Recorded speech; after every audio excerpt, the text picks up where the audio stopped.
Shalom, shalom, peuple du Seigneur, que la grâce de Dieu soit sur vous. Amen.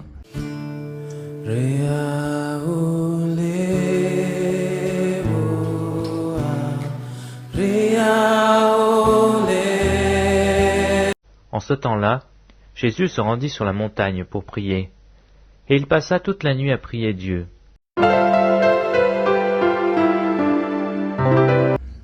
Vous êtes sur la montagne, notre moment quotidien de prière, et en cette semaine, nous parlerons donc du mariage, nous parlerons des fiançailles, et le texte de ce matin, c'est le texte de Genèse, le chapitre 24, le verset 12 à 14, qui dit ceci.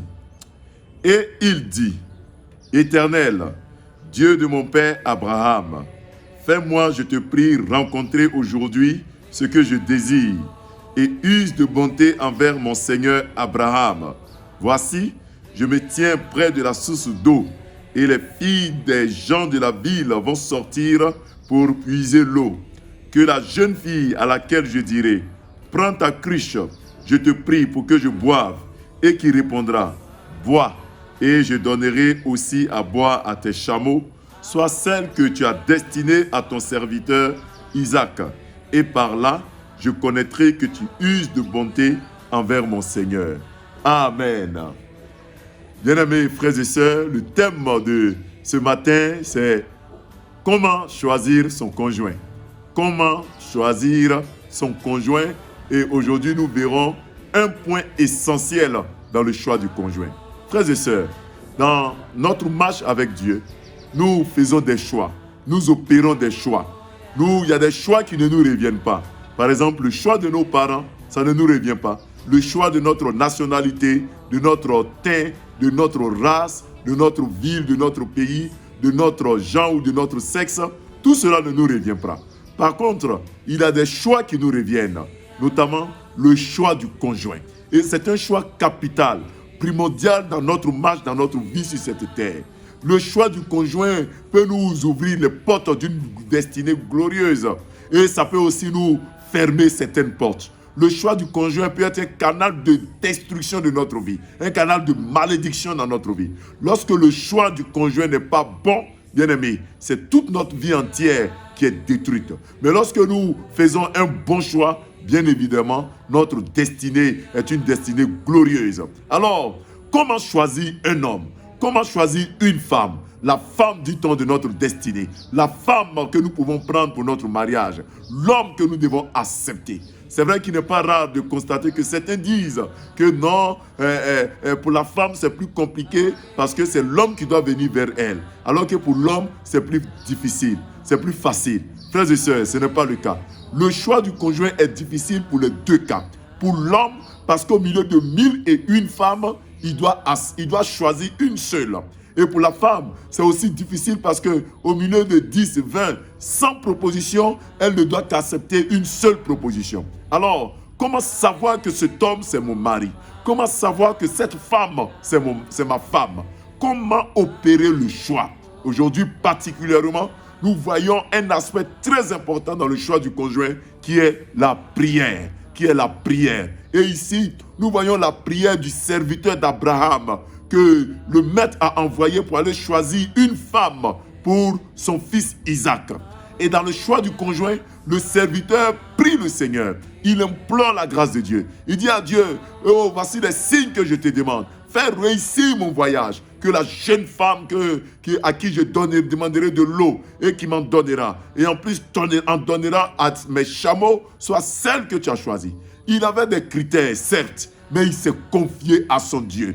Il a prié son Dieu. Il n'a pas ouvert ses yeux pour regarder et opérer le choix à la première venue. Mais il a prié. Il a passé du temps dans la prière. Il s'est confié à Dieu. Il a confié le choix à Dieu. Frères et sœurs, la prière occupe une place capitale dans le choix du conjoint. Avant de s'engager dans une relation avec un homme, avant de s'engager dans une relation avec une femme, passe du temps dans la prière. Même si ça tarde, prie le Seigneur. Dis à Dieu, Seigneur, j'ai 10 filles qui sont devant. J'ai 50 choix. Seigneur, qui choisir? Père, j'ai 10 propositions, j'ai 20 propositions. Qui est-ce que tu proposes que je choisisse? Bien-aimé, si tu opères ainsi ton choix, tu verras que le Seigneur ne te fera pas prendre quelqu'un ou prendre une femme qui n'est pas de ta destinée. Prie, confie ton choix à Dieu. Je veux prier pour un jeune célibataire, pour une femme célibataire, que ne te précipite pas d'accepter les propositions en comptant sur ce que tes yeux voient. Prie le Seigneur.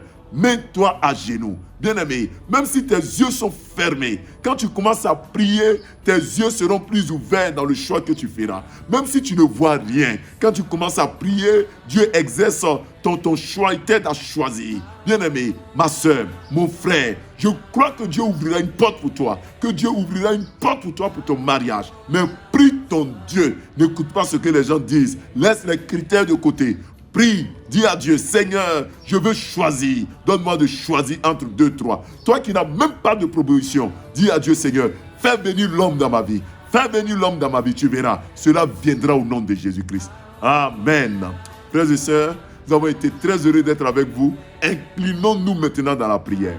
Père, au moment où nous sommes dans une semaine où nous mettons à part, pour prier pour nos fiançailles, prier pour le choix de nos conjoints, prier pour notre mariage. Éternel, je prie que tu te souviennes de chacun et de chacune. Ceux qui ne sont pas encore mariés ni fiancés, ceux qui sont en train de douter, de tergiverser, d'hésiter dans le choix à faire. Éternel, donne-leur de se confier à toi. Donne-leur de se confier d'abord à toi. De chercher à t'entendre, de chercher à t'écouter, de chercher à venir à tes pieds. Père, donne-leur de confier leur choix à toi seul. Éternel, je t'en supplie. Fais-le pour la gloire de ton Saint-Nom. Fais-le pour la gloire de ton Saint-Nom. Inspire-les dans le choix qu'ils auront à faire. Éternel, nous te prions pour toutes ces femmes célibataires, pour tous ces hommes célibataires. Attire vers ces hommes la femme de leur destinée. Attire vers ces femmes l'homme de leur destinée. Au nom de Jésus-Christ, donne-leur de cultiver l'intimité avec toi,